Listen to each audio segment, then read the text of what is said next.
investors and exporters, but the other American companies, that Ghana is less welcoming than I'm telling people that it is now. So I hope it will stay welcoming. The U.S. has already threatened aid cuts and other officials. Ambassador Palmer is between the two countries, including South Africa, Botswana, Gabon, Angola, and Mauritius. We will be getting more answers on the back of this in subsequent bulletins. The Office of the Special Prosecutor has confirmed seizing over 2 million cedis and $590,000 from the residence of former Sanitation Minister Cecilia Abnadapa. The revelation was captured in court documents filed by the Special Prosecutor seeking to affirm and prolong the freeze of assets of the embattled former minister. My colleague Eric Mawena Egbeta has been studying the documents and reports.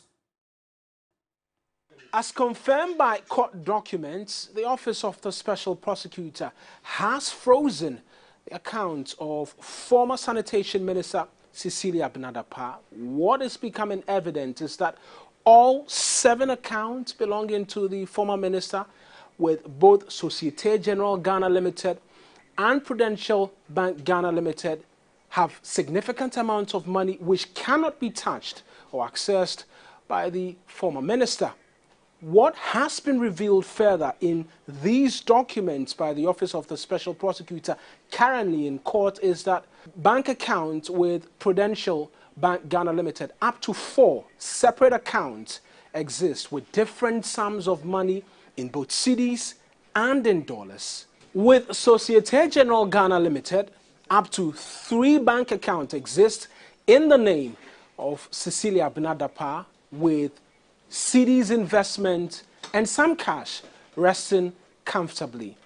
What the court documents further confirm in relation to ongoing investigation by the Office of the Special Prosecutor is that the search at the 3 residential homes of Cecilia Abnadapa in July of this year indeed discovered a lot more cash.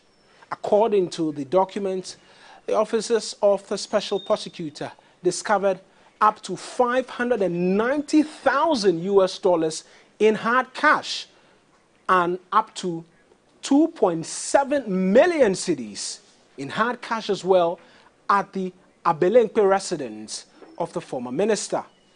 What this means is it does confirm the reportage we brought to you here at TV3 of a lot more money found in the home of the former minister. What awaits now is the hearing, which is scheduled on the 17th of August of this year, for a determination as to whether or not the Financial Division of the Accra High Court will continue to give the Special Prosecutor the authority to have these 7 accounts frozen until investigations are done. Away from the capital Accra, the Northeast Regional Secretariat of NADMO has advised the inhabitants of the region to be on the alert and be ready to move to higher ground following the flash floods. NADMO say it is monitoring the situation and working with the regional, municipal and district security councils to ensure prompt response to any emergency as well as issues on regular updates regarding the flooding. All road users traveling to Nanlerigu from other parts of the region and beyond are advised to be cautious as the bridges between Tinguri and Gbani have all collapsed. The Nazia, Perugu and Mimina road has also been affected by the heavy floods, making the roads unmotorable.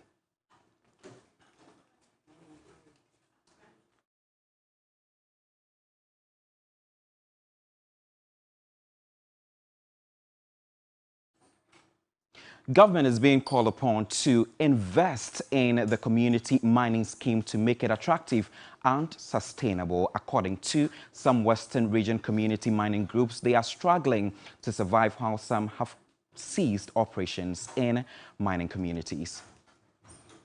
In July 2019, launched the community mining program at Wassa Ekropon in the Amenfi East municipality of the Western region, to, among other things, help formalize mining in selected communities across the country and eradicate illegal mining by providing employment opportunities for the youth.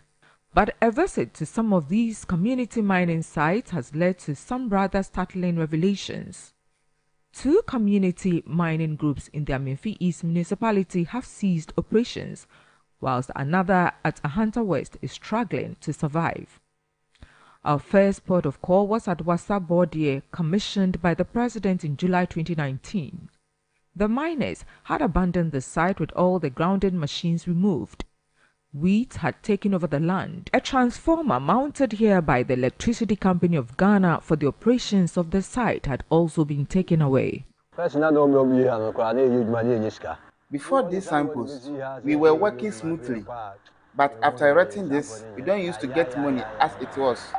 So the sponsors have decided to not work here again. He is appealing to the big mining companies to give out some of their pits which are not in use for community mining. Frederick Crunchy is the municipal chief executive for Wassa Amenfi East. Community mining is also it's operating like the Galamsey that people don't do proper geological work. We don't do any test work. You just by just mere fact that maybe somebody was working here, so they will be good there. Then you do your plan and everything, they give you the approval, you set up the structures, and then you start the mining. The government have to spend more by doing detailed geological work in certain areas, market that this area is viable and it is meant for community mining. When you go to other countries, that is what they do. Meanwhile, Frederick Kumar, speaking on sustaining community mining in the country, says government needs to invest more as it is capital intensive. One of the major problems with the community mining scheme is lack of financial backing or support for these community miners. And most of these people are local people who have something small in their hands and they want to earn something to take care of families. But it's also a capital intensive initiative. Some of the miners can dig for 2 years without getting the rock that they need to work. He believes the government can make money from this if much attention is paid to it. Let's do some international news now. Police in Nigeria's Central Plateau State say at least 21 people have been killed in separate attacks on 2 villages. 17 people were shot dead when gunmen stormed the community in Bakin Ladi early on Thursday. At least 4 died a short time later in a similar attack nearby. The killings come despite an ongoing military operation aimed at stemming attacks that have killed several hundreds of people since May. Civil society groups blame ethnic Fulani herders for the killings, which they say are aimed at displacing indigenous farming communities so the herders can seize their land. It is unclear if Fulani groups have commented on the accusations or not.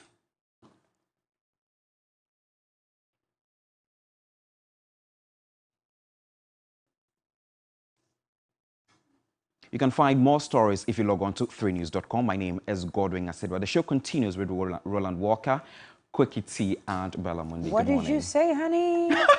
What did you say? See, the pressure this morning was just too much for me. Did you just say Quickie T? My goodness. Cookie. Listen, yeah, wow. it was just too much for me. Oh, Bella, I stand. Wait, what was too much for you? I'm not understanding. So I actually think I needed this